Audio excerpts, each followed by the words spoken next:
அஸ்ஸலாமு அலைக்கும் வரஹ்மத்துல்லாஹி தஆலா வபரகாத்துஹு. முன்னால் வாங்க.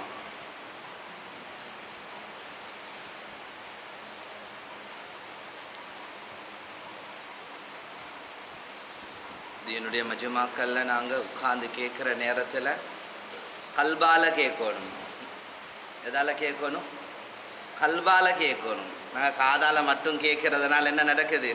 ஒரு காதால் கேட்டுட்டு அடுத்த காதால் விட்டுட்டு பேசிடுவோம். எப்போ காதால் கல்பால கேட்போமோ அதை வாழ்க்கையில் எடுத்து நடக்கிறதுக்கு லேசாயிக்கும், அமல் செய்கிறதுக்கு லேசாயிக்கும். அல்ஹம்துலில்லாஹ் நஹ்மதுஹு வ நுஸல்லி வ நுஸல்லிமு அலா ரசூலிஹில் கரீம். அம்மா பாத். قال الله تعالى في القرآن الكريم: أعوذ بالله من الشيطان الرجيم. بسم الله الرحمن الرحيم. قل هل يستوي الذين يعلمون والذين لا يعلمون. صدق الله العظيم. கண்ணியத்துக்குரிய பெரியார்களே, சகோதரர்களே, நண்பர்களே, ஒவ்வொரு வாரமும் சனிக்கிழமை நாளில் எங்களுக்கு தேவையான சில முக்கியமான விஷயங்கள் ஞாபகப்படுத்தி கொண்டு வரோம். அதனால் இயன்ற அளவு முயற்சி செய்யுங்க அந்த நாளில் கலந்து கொள்றதுக்கு. இல்முடைய மஜ்மாக்கள் உட்காருடைய சிறப்புக்களை நாங்கள் தான் பேசுகிறோம், நாங்கள் தான் கேட்டுக்கிட்டே இருக்கிறோம். அதனால் முயற்சி செய்யுங்க ஏதாவது ஒரு விஷயத்தை படிக்கிறதுக்கு. எங்கள்ட ஸல்லல்லாஹு அலைஹி வஸல்லம் எங்களுக்கு சொல்லி தந்த ஹதீஸ் என்னன்னா, சல்லு கமா ரஅய்துமூனி உஸல்லி. நான் எப்படி தொழுகிறத நீங்கள் பார்த்தீங்களோ அப்படித்தான் தொழணும். நாங்கள் எல்லாம் தெரியாத முறையில் நாங்கள் தொழுதண்டா எங்களோட இபாதத்துக்களை நாங்கள் செஞ்சு கொண்டோம்டா அதுக்கு எந்த கூலியும் கிடைக்காது எங்களுக்கு. ஸல்லல்லாஹு அலைஹி வஸல்லம் காட்டி தந்ததை போல் நாங்கள் செய்யலை. அந்த அடிப்படையில் போன வகுப்பில் நாங்கள் அல் மஸ்ஸு அலல் ஹுஃபைன், கால் உரையில் காலில் போடக்கூடிய அந்த மேசின் மீது உழு செய்கிறதுடைய சட்டத்தை நாங்கள் பார்த்தோம். அது எதால் இருக்கணும், எப்படிப்பட்டதாக இருக்கணும்ன்றதை பார்த்தோம். நாங்கள் அது தோரிலால் செய்யப்பட்டதாக இருக்கணும், அடுத்த முறையில் செய்யப்பட்ட துணியினால் செய்யப்பட்டதாக இருந்தால் அந்த ஹுஃப் சரி வராது, அந்த காலுரை சரி வராது. அடுத்து அந்த காலுரை கரண்டை காலுக்கு மேலால் இருக்கணும். நிறைய விஷயங்களை நாங்கள் அதில் ஞாபகப்படுத்தினோம்.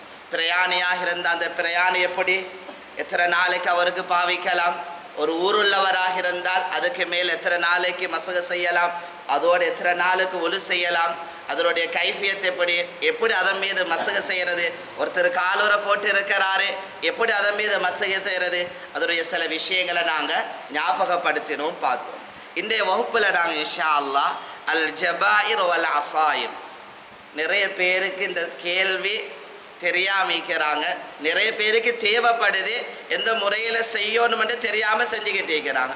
நிறைய பேர் கையில் காயம், அதுக்கு ஏதாவது ஒரு கட்டு போட்டு இருக்கிறாங்க, ஏதாவது ஒரு பெண்டேஜ் போட்டு இருக்கிறாங்க.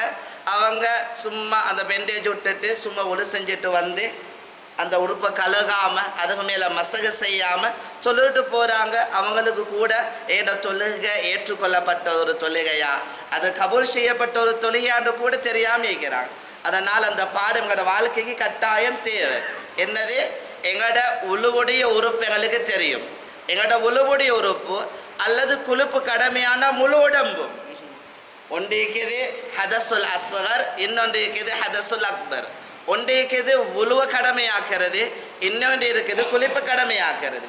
ரெண்டுக்கும் தயம்மம் ஒன்று இருக்குது.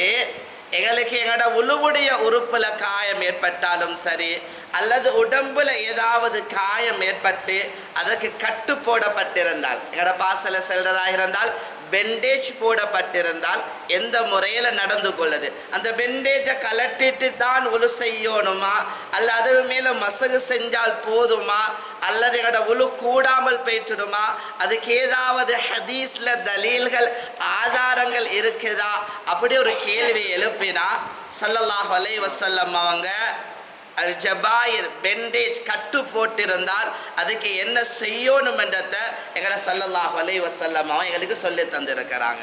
இந்த ஹதீஸ் அபூதாவுத்ல பதிவு செய்யப்பட்ட ஹதீஸ். ஜாபிர் ரலியல்லாஹு தஆலா ஹதீஸை ரிவாயத் செய்கிறாங்க. பெண்டேஜ் மீது மசகு செய்ய இயலுமா என்றதுக்கு தலீலாக ஜாபிர் ரலியல்லாஹு தஆலா இந்த ஹதீஸை ரிவாயத் செய்கிறாங்க. சொல்றாங்க, ஹரஜனா ஃபீ ஸஃபரின், ஒரு பிரயாணத்தில் நாங்கள் இருந்தோம். அந்த பிரயாணத்தில் இருந்த நேரத்தில் எங்களோடு இருந்த ஒரு சகோதரர் தலையில் ஒரு காயம் இருந்துச்சு. அந்த காயத்துடைய நிலைமையிலே அவருக்கு குளிப்பு கடமையாயிருச்சு. இப்ப இந்த தோழர் எங்களுக்கு மத்தியில கேட்டாரு. எல்லாரும் சஹாபாக்கள் இருக்கிறாங்க. ஜாபிர் ரலியல்லாஹு இந்த ஹதீஸை ரிவாயத் செய்றாங்க. செல்றாங்க. அந்த தோழர் அந்த சஹாபி சஹாபாக்களுக்கு மத்தியில கேட்கிறாங்க, எனக்கு தலையில் ஒரு காயம் இருக்குது, அந்த காயத்தோட எனக்கு குளிப்பும் கடமையாக இருக்குது, என்னால் குளிக்க இயலாம இருக்குது காயம், அதனால் அதுக்கு தயமம் செய்ய இயலுமான்னு கேட்டார். இப்போ கூடியிருந்தவங்க சொன்னாங்க, இல்லை இல்லை அதுக்கு தயமம் செய்யலாம், கட்டாயம் நீங்கள் குளிச்சுத்தான் ஆகணும் என்ற மசாலாவை சொல்லிட்டாங்க. இப்போ பின்னால் இந்த செய்தி ஸல்லல்லாஹு அலைஹி வஸல்லம் அவர்களிடத்தில் முறையிட்டாங்க.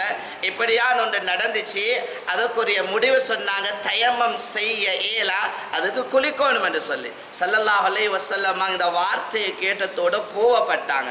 சொன்னாங்க, தெரியாத ஒன்றை நீங்கள் மக்களுக்கு சொல்ல வேணும். எங்களுக்கு ஏதாவது ஒன்று தெரியாட்டி என்ன சொல்லலாம், அது சொல்லின் தெரியாது என்று சொல்றதும் அறிவில பாதி என்றாங்க. எங்களுக்கு ஏதாவது விஷயம் தெரியாதுன்னா தெரியாம இருக்குது, அதுக்கு ஒரு அறிவண்டி இருக்குது. ஸல்லல்லாஹு அலைஹி வஸல்லம் கோவப்பட்டுட்டு சொன்னாங்க, உங்களுக்கு மத்தியில் ஏதாவது ஒரு செய்தி வந்தால் உங்களுக்கு அது தெரியாமல் இருந்தால் சொல்லாதீங்க, என்கிட்ட கேட்டு அதுக்குரிய பதிலை சொல்லுங்க சொல்லிட்டு சொன்னாங்க. ஸல்லல்லாஹு அலைஹி வஸல்லம் அவங்க அதுக்கு தயமம் செய்ய முடியும் என்று சொல்லிட்டு எங்கட ஸல்லல்லாஹு அலைஹி வஸல்லம் அவங்க சொன்னாங்க, ஏதாவது கட்டுகள் பெண்டேஜுகள் போடப்பட்டிருந்தால் அதன் மீது மசகு செய்ய முடியும் என்றதையும் ஸல்லல்லாஹு அலைஹி வஸல்லம் அந்த நேரத்தில் ஞாபகப்படுத்தினாங்க. சரி, அப்படி என்றால் அதனுடைய சில நிபந்தனைகளை கொண்டு வராங்க. ஒருத்தருக்கு உழுவுடைய உறுப்பை வச்சுக்கோங்க, உழுவுடைய உறுப்பில் ஒரு காயம் ஏற்பட்டுச்சு, அந்த காயத்துக்காக வேண்டி பெண்டேஜ் போட்டிருக்கிறாரு. இப்போ இவர் என்ன செய்யணும், உதாரணமாக கையில் ஒரு காயம் என்று வச்சுக்கோங்க, கையில் பெண்டேஜ் போடப்பட்டிருக்குது, உழுவுடைய உறுப்பில் ஒரு பகுதி தான் அந்த கையென்றிருந்தால் இப்போ இவர் உழு செய்கிற நேரத்தில் எப்படி நடந்து கொள்ளணும், அதில் 3 நிபந்தனைகளை சொல்கிறாங்க. அவர் உழு செய்கிற நேரத்தில் முதலாவது கவனிக்கணும், பூர்த்தியாக தன்னுடைய உடம்புல ஆஃபியத்தாக இருக்கக்கூடிய உழுவுடைய உறுப்புக்களை அவர் கழுவணும். இல்லை அதற்காக வேண்டி கட்டு போட்டிக்குது, உழு செய்ய தேவையில்ல, தயமம் மட்டும்தான் செய்யறா, அவருடைய உழு கூடாது. என்ன செய்யணும், முதலாவது அந்த இடத்தை விட்டுட்டு ஏனைய உறுப்புக்களை உழு செய்யறத போல பூர்த்தியாக அவர் உழு செய்ய முதலாவது நிபந்தனை. 2வது நிபந்தனை, அவர் கட்டு போட்டிருந்தால் பெண்டேஜ் போட்டிருந்தால் அந்த இடம் வார நேரத்தில் கட்டை கலட்ட வேண்டிய தேவையில்லை அவருக்கு, அதுக்கு மேலால லேசாக தண்ணியை கொண்டு மசகு செஞ்சு கொள்ளணும். முதலாவது என்னது, ஆஃபியத்தா இருக்கிற உறுப்புகளை கழுவி கொள்ளணும், இது முதலாவது நிபந்தனை. 2வது அவருடைய கையுடைய இடம் பெண்டேஜ் போடப்பட்ட அந்த இடம் வார நேரத்தில் அவர் அந்த பெண்டேஜை கலட்ட தேவையில்ல, அதுக்கு மேலால லேசாக தண்ணியை கொண்டு அந்த பெண்டேஜுக்கு மேலே மசகு செஞ்சு கொள்ளணும். 3வது பெண்டேஜ் போடப்பட்டிருக்கிறதுனால உழுவுடைய உறுப்புகள் சரியான முறையில் உள்ள கழுவப்படாததுனால தண்ணீர் சேராததுனால அந்த காரணத்துக்காக ஒரு தயமம் செய்யணும். 3 விஷயம் சொன்னேன், உள்ளத்தில் ஆழமாக பதிவு வச்சுக்கோங்க. உங்களோட ஒருத்தருக்கு ஏதாவது காயம் ஏற்பட்டால் முதலாவது நீங்கள் என்ன செய்யணும், உழுவுடைய உறுப்புக்களை பூர்த்தியாக உழு செய்கிற மாதிரி செஞ்சு கொள்ளணும். 2வது காயம் இருந்தால் அந்த இடத்தை கலட்ட தேவையில்ல, அந்த பெண்டேஜுக்கு மேலாலேயே மசகு செய்யணும். 3வது பெண்டேஜ் போட்டிருந்ததுனால அதுக்காக வேண்டி தயமம் செய்யணும். 3 நிபந்தனை. சரி, சில ரிவாயத்துக்கள்ல சில விஷயங்கள் பதிவு செய்யப்பட்டிருக்குது. சில முறையில் அவங்க இந்த பெண்டேஜ் மூலமாக நடந்து கொண்டா அவங்களுடைய தொழுகை கூடும், ஆனால் தொழுகையை கலா செய்யணும். எந்த நிலைமைன்றதை ஞாபகப்படுத்துகிறேன், பார்த்துக்கோங்க. ஒருத்தர் இருக்கிறாரு, பெண்டேஜ் போடுற நேரத்தில் உழு இல்லாமல் போடுறாரு. ஒரு இடத்துல காயம் ஏற்பட்டிருக்குதுன்னு வைங்க, அந்த காயத்துக்கு பெண்டேஜ் கட்டு போட்டதுக்கு முன்னால் அவர் என்ன செய்யணும் என்றால், அவர் உழு செஞ்சுட்டு தான் அந்த இதை சுத்தமான நிலைமையில தான் அந்த கட்டை போட்டிருக்கணும், அந்த பெண்டேஜை போட்டிருக்கணும். அப்படி இல்லாமல் உழு இல்லாத நிலைமையில, உழு முறிஞ்ச நிலைமையில ஒருத்தர் கட்டு போட்டிருந்தால் அதற்காகவே அவர் தொழலாம், அந்த ஒரு மாதிரி செஞ்சுட்டு மேலே சொன்னதை போல. ஆனால் அந்த தொழுகை அவர் மீட்டோணும், கலா செய்யணும், அவருடைய அந்த விஷயங்கள் சுகமானதுக்கு பின்னால். இது முதலாவது நிபந்தனை. என்ன, உழு இல்லாமல் பெண்டேஜ் போட்டிருந்தால். 2வது தயமத்துடைய உறுப்பு ரெண்டு, ஒன்று முகத்துடைய பகுதி, இன்னொன்று ரெண்டு கைகள். இதுதான் தயமத்துடைய பகுதி. இந்த முகத்தில் அல்லது தயமத்துடைய ரெண்டாவது உறுப்பு கையில் ஏதாவது பெண்டேஜுகள் போடப்பட்டிருந்தால் தயமத்துடைய உறுப்பில் இருந்தன்னு சொன்னால் அதற்கு மேலால் அவருக்கு ஒரு ஏற்பாடு செஞ்சு கொள்ள இயலும். ஆனால் அதற்காக அவர் என்ன செய்யணும்? தொழுகையை மீட்டி கலா செஞ்சு தொழணும். மூணாவது, உதாரணமாக காயம் இருக்குது, இந்த அளவுக்கு கண்டு வைங்க, மணிக்கட்டு அளவுக்கு தான் அவருக்கு என்ன இருக்குது, காயம் இருக்குது. பெண்டேஜ் போட்டிருக்கிறாரு பூர்த்தியாக, முழங்கை பூர்த்தியாக. தேவைப்பாடு இந்த அளவுக்கு இருக்குது, இந்த அளவுக்கு தான் தேவைப்பாடு இருக்குது. அதையும் தாண்டி அவர் பூர்த்தியாக பெண்டேஜ் போட்டிருக்கிறாரு. அப்படி என்றிருந்தால் அவருக்கு மேல சொன்னதை போல அவருக்கு அதன் மீது மசகு செய்ய முடியும். ஆனால் அதற்காக வேண்டி கூடுதலாக போட்டிருந்ததற்காக வேண்டி அவர் தொழுகையை கலா செய்யணும். 3 விஷயம் சொன்ன தொழுகை கலாவாகிற விஷயம். ஒன்று, முதலாவது ஞாபகப்படுத்தினன், உளுவுடைய உறுப்பு உழு செய்யாத நிலைமையில, சுத்தம் இல்லாத நிலைமையில பெண்டேஜ் போடப்பட்டிருந்தால் அப்போ அவர் அவருடைய விஷயங்களை செஞ்சு கொள்ள இயலும். அவர் அதை கலா செய்யணும். இது முதலாவது. ரெண்டாவது, தயமத்துடைய உறுப்புல ஏற்பட்டிருந்தால் காயங்கள் முகத்தில் அல்லது கையில் ஏற்பட்டிருந்தால் அதற்காக வேண்டியும் அவர் தொழ முடியும். ஆனால் சுகமானதுக்கு பின்னால் கலா செய்யணும். மூணாவது, கூடுதலாக ஒரு பகுதியில் தான் காயம் இருக்குது, ஆனால் கூடுதலாக கட்டு போட்டிருக்கிறாரு, பெண்டேஜ் போட்டிருக்கிறார் என்றால் அதற்காக வேண்டியும் அவருக்கு அதன் மீது மசகு செய்ய முடியும். ஆனால் சுகமானதுக்கு பின்னால் அவர் தொழுகையை திரும்ப கலா செய்யணும். இதுக்கு கால எல்லை இருக்குதா? ஒரு நாளாக பெண்டேஜுக்கு மேலே மசகு செய்யலும் அல்லது 2 நாளாக மசகு செய்யலும் என்ற ஒரு கேள்வியை எழுப்பினால் அதுக்கு பதில் கால எல்லை இல்லை. நாங்கள் ஹுஃபுக்குரிய கால எல்லையை சொன்னோம். பிரயாணியாக இருந்தால் 3 நாள் என்று சொன்னோம், ஊருள்ளவராக இருந்தால் 1 நாள் என்று சொன்னோம். அதுக்கு பின்னால் கலட்டிடணும் என்ற நிபந்தனையை ஞாபகப்படுத்திடும். சரி, பெண்டேஜ் போட்டிருக்கிறா, அதுக்கு கால எல்லை இருக்குதுன்னால் கால எல்லை இல்லை. ஒருத்தர் பெண்டேஜ் போட்டிருக்கிறாரு, அவருக்கு தயமம் கடமையாகுது. அப்படி என்றிருந்தால் ஒரு தயமத்தின் மூலமாக ஒரு ஃபரல மாத்திரம்தான் நிறைவேற்றலும். உதாரணமாக ஒருத்தர் உழு செஞ்ச நிலைமையில கட்டு போட்டிருக்கிறாரு, அதுக்கு பின்னால் அவருடைய உழு முறியுதுன்னு வைங்க, உழு முறிஞ்சால் நான் திரும்ப ஆரம்பத்தில் சொன்னதை போல ஒவ்வொரு உறுப்புகளை கலகிறது, அந்த கட்டுக்கு மேலே மசகு செய்கிறது. இப்படி செஞ்சதுக்கு பின்னால் உதாரணமாக ஒருத்தர் மகரிபுக்கு அந்த முறையில் உழு செஞ்சிருக்கிறான்னு வச்சுக்கோங்க. கட்டு போட்ட நிலைமையில மேலே சொன்னதை போல எல்லாத்தையும் செஞ்சுட்டு தயமம் செஞ்சிருக்கிறாரு.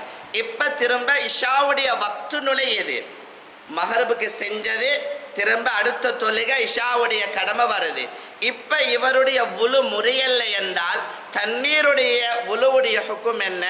உழு உரியாமல் இருந்தால் மகரிபுக்கு எடுத்த அந்த உழுவோட சேர்த்து இஷாவுடைய தொழுகையும் தொழ இயலும். ஆனால் இவர் தயமம் செய்திருந்ததனால இவருடைய உழு முறியாவிட்டாலும் இவர் அடுத்த தொழுகைக்காக வேண்டி தயமம் செஞ்சாகணும். அவர் திரும்ப சொன்னதை போல உழு செய்யணும் என்று கேட்டால் தேவையில்லை.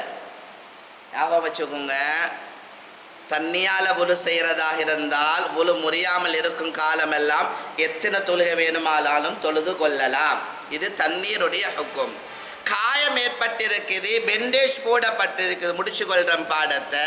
பெண்டேஜ் போடப்பட்டிருக்குது, உழுவோட நிறமையில் அவர் பெண்டேஜ் போட்டிருக்கிறாரு, இப்போ தயமம் செஞ்சிருக்கிறாரு. அந்த தயமத்தின் மூலமாக ஒரு ஃபர்ல மாத்திரம்தான் நிறைவேற்ற முடியும்.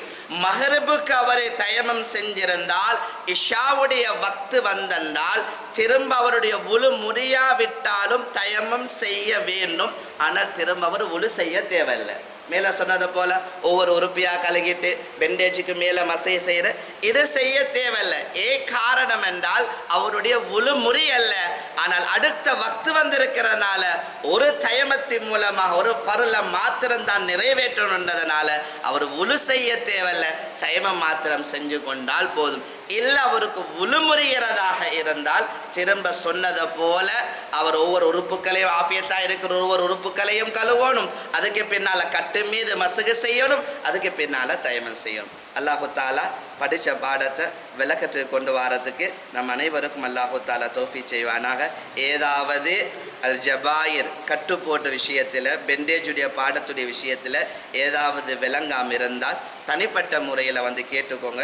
இன்ஷா அல்லாஹ் அதுக்குரிய பதிலை ஞாபகப்படுத்துகிறோம் இன்ஷா அல்லாஹ். சுபஹான் அல்லாஹி வ பிஹம்திஹி சுபஹானக அல்லாஹும்ம வ பிஹம்தி அஷ்ஹது அன் லா இலாஹ இல்லா அன்த நஸ்தக்ஃபிருக வ நதூபு இலை. சுபஹான ரப்பிக ரப்பில் இஸ்ஸத்தி அம்மா யசிஃபூன் வ ஸலாமுன் அலல் முர்ஸலீன வல்ஹம்துலில்லாஹி ரப்பில்